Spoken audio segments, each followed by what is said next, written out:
আচ্ছা, জীবনে কখনো কোনো মৃত ব্যক্তিকে গোসল করিয়েছেন? যদি কখনো সুযোগ হয় তাহলে সেই মৃত ব্যক্তিকে গোসল করাবেন। তখন খুব কাছ থেকে দেখবেন মৃত মানুষের দেহটা কতটা অসহায় লাগে, মৃত্যুর পরে মানুষের দেহ কতটা ভয়ের কারণ হয়ে দাঁড়ায়।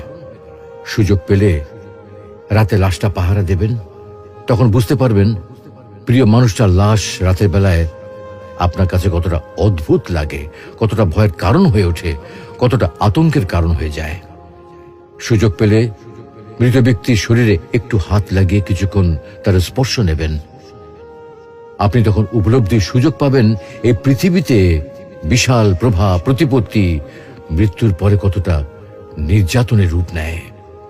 সুযোগ পেলে আপনজনদের লাশ কবরে নামাবেন খুব আগ্রহ নিয়ে।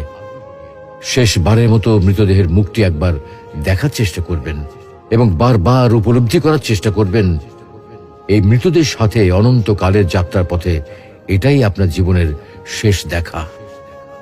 সুযোগ পেলে মাঝে মধ্যে কবরস্থানে গিয়ে নীরবে কিছুক্ষণ দাঁড়াবেন।